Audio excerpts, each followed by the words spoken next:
클레오파트라의 코가 조금만 낮았더라면 세계의 역사가 바뀌었을 것이다. 여러분들, 오늘 세계의 유혹자 26번째 주인공은 바로 클레오파트라입니다. 세계의 유혹자 코너에 클레오파트라가 빠져서는 절대 안 되는 거죠. 그런데 이제서야 클레오파트라를 정식으로 소개하게 됐습니다.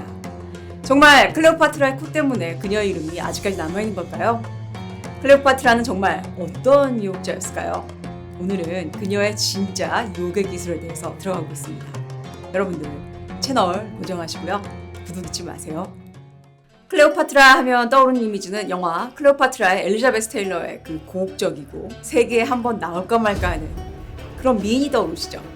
그 아름다운 미모로 로마의 최고 권력자를 사로잡은 여인이자 마지막은 이루지 못한 그런 사랑으로 삶을 끝낸 실패한 군주로 묘사가 되어 있습니다. 그런데 그게 정말 진실일까요? 저는 그렇게 생각하지 않는데요.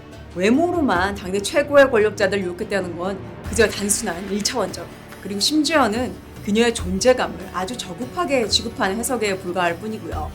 클레오파트라는 전략가이자 제가 그간 소개했었던 나르시시스트들 중에서 역대급 나르시시즘을 가진 그런 유혹자이고요. 상대한테 극적인 환상을 심어주는 그런 외교형 술사고요. 신적인 존재감까지 느끼게 하는 그런 카리스마까지 갖춘, 그러니까 유혹자 중에서도 거의 모든 유혹의 기술을 갖춘 그런 슈퍼 유혹자라고 생각하는데요. 그럼 왜 제가 그렇게 생각하는지 지금부터 들어가겠습니다. 여러분들, 제가 늘 말씀드리는 건데요. 이거는 어디까지나 지극히 저의 개인적인 의견입니다. 잊지 마시기 바랍니다. 영화나 책을 통해서 그녀에 대한 인생을 많이 보셨겠지만요. 우선 클레오파트라의 인생을 아주 제가 짧고 간략하게 요약을 좀 해드리자면요. 자, 클레오파트라는 정확하게 클레오파트라 7세고요. 고대 이집트의 마지막 파라오입니다. 그리고 기원전 69년 사람이죠. 69년 전 사람이다. 그러니까 신라 초대국왕 박역거세 왕과 동갑이라고 하니까 어느 정도 오래된 역사 인물인지 감이 잡히실 겁니다. 자, 권력을 남동생한테 뺏겨서요. 잠시 물러난 상태에서 당시 그 이집트에는 로마의 군사력을 의존을 하고 있었고요. 로마의 최고 통치자 카이사르, 그러니까 시저가 이집트를 방문을 하죠. 바로 그 기회를 잡고 클레오파트라는 시저를 유혹합니다. 역사책이나 영화를 보시면요, 시저가 양탄자를 선물로 받는데요. 그 양탄자를 풀어보니까 안에 그 시로라기를 걸치지 않은 클레오파트라가 있었다고 전해지죠. 그 모습에 시저가 반해하고요. 그렇게 해서 이 둘은 사랑에 빠지고 아이까지 태어납니다. 덕분에 클레오파트라는 이집트의 여왕이 됐고요. 시저는 30살 어린 그녀와 행복한 시간을 보내면서 이집트의 물질적인 지원을 받게 되죠. 그리고 시저는 더욱 강력한 권력자가 되고요. 클레오파트라 또한 시저의 군사적 지원을 받습니다. 그런데 결국 그의 권력을 시기하는 자들로부터 로마에 돌아갔을 때 살해를 당합니다. 이 시저의 오른팔이었던 안토니우스는 클레오파트라한테 자금을 요청하러 가다가 그녀한테 사랑에 빠지고 말죠. 안토니우스는 자금을 얻고요. 클레오파트라는 이집트의 안전을 얻게 되죠. 그리고 이 둘한테는 자녀가 태어나고요. 안토니우스는 로마에 있는 본처까지도 버리고 클레오파트라한테 푹 빠져서 정신을 못 차리고 있자 로마인들뿐만이 아니라 시저의 양아들이었던 옥타비아누스한테 미움을 받아서 결국 내전이 나고 죽게 됩니다. 그리고 클레오파트라 자신은 옥타비아누스한테 대결도 하는데요. 잡혀있던 곳에서 코브라가 자신을 물게 해서 스스로 목숨을 끊게 됩니다. 여러분들, 여기까지가 클레오파트라의 아주 제가 간단히 요약한 파란만장한 그녀의 짧은 39년의 인생 스토리인데요. 그냥 듣기에는 이 두 명의 파워풀한 남자를 미모와 부로 유혹해서 여왕이라는 권력의 자리를 지키려 했었던 그런 여인으로 들립니다. 그런 거라면 제가 클레오파트라를 진정 슈퍼 유혹자라고 부르지 않았을 겁니다. 제가 앞서 얘기한 것처럼요. 그녀는 그 마케도니아 프톨레마이오스 왕가의 그리스계 혈통이고요. 당시 관습이었던 근친 결혼으로 태어난 그리스인이라고 보시면 더 맞습니다. 그러니까 여러분들이 상상하시는, 그리고 영화에서 보셨던 엘리자베스 테일러의 모습이 아니라는 얘기죠. 자, 2001년 영국 대형박물관에 그 클레오파트라 특별전이 있었는데요.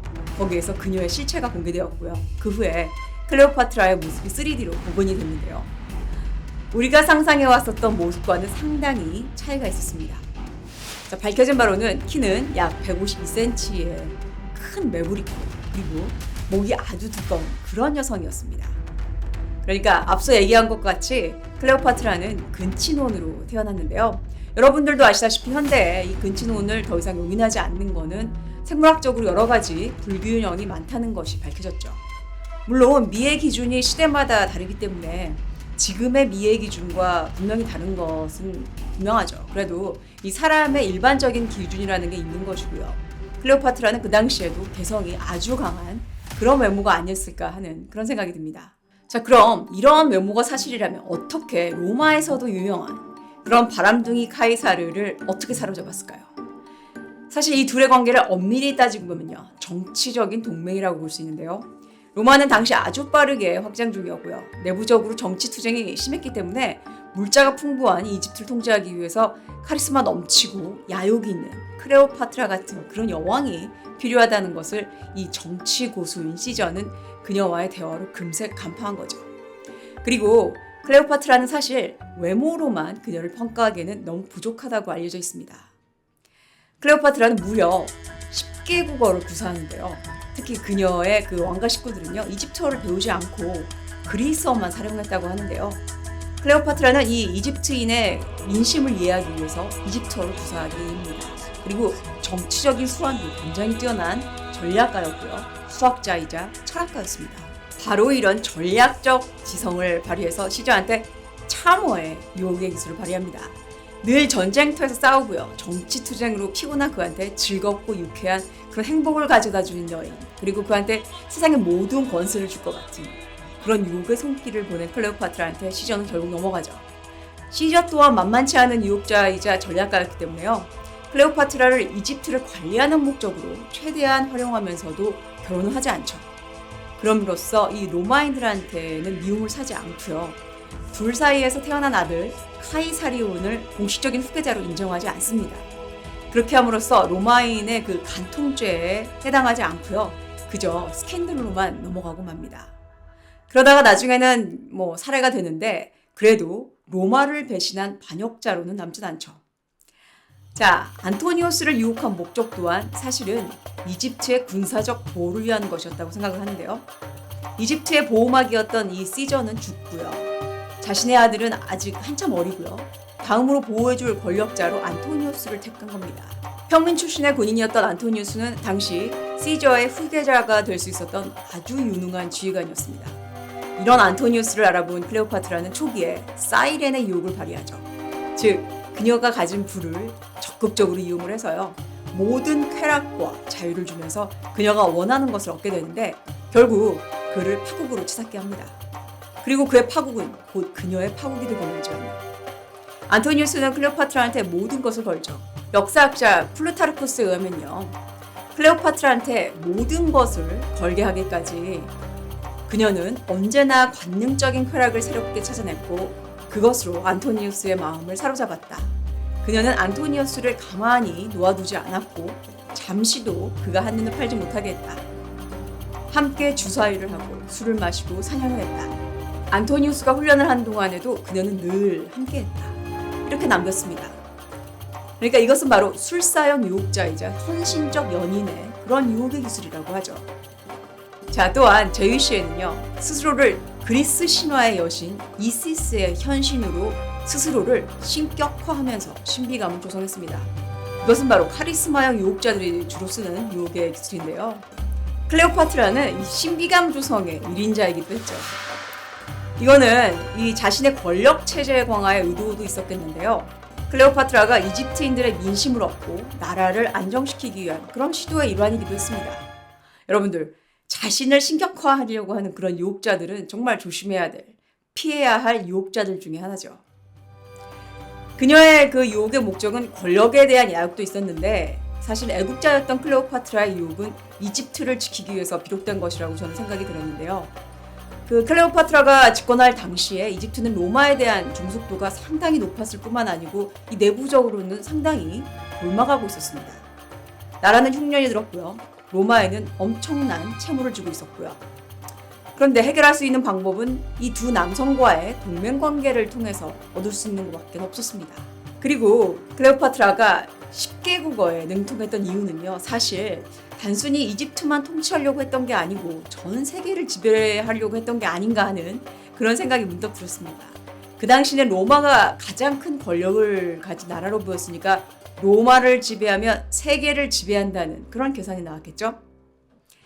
세상의 모든 것이 자신의 중심에 두고 있다라는 측면에서 보는 역대급 나르시시스트형 유혹자라고 제가 생각하는 이유는 그녀의 죽음의 선택과 그 방식이었는데요. 많은 역사학자들과 문학자들은 클레오파트라가 이 사랑 때문에 삶을 포기했다고 했는데 제 개인적인 생각은요. 시저의 유일한 혈육이었던 아들이 죽임을 당할 것을 알고 있었고요.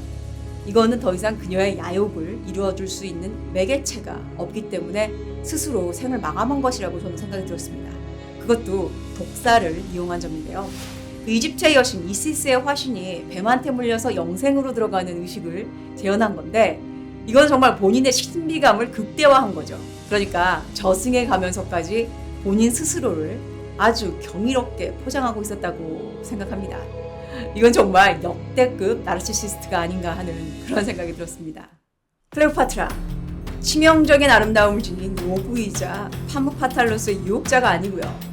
엄청난 정치적 야심과 상상을 초월한 포부를 가진 군주였다는 입장에서 그녀를 슈퍼 유혹자라고 해석을 해봤는데요. 자, 클레오파트라는 지성과 냉혹함, 권력욕, 정치적 안목과 카리스마를 가지고 이 망해가는 나라와 가문을 다시 일으켜 세우고 세계를 지배하고자 했었던 정말 모든 유혹의 기술을 자유자재로 구사했었던 당대 최고의 유혹자가 아니었나 하는 생각이 들었는데요. 여러분들은 어떻게 생각하시나요? 여러분들 오늘 방송 어떠셨나요? 오늘 방송 도움 주셨다면 구독 잊지 마시고요. 여러분들이 정말 많은 주옥 같은 의견 주시는데요. 제가 그 의견들을 읽어볼 때마다 가장 보람을 느끼고 그 시간이 가장 행복합니다. 여러분들의 그 소중한 댓글 기다리겠습니다.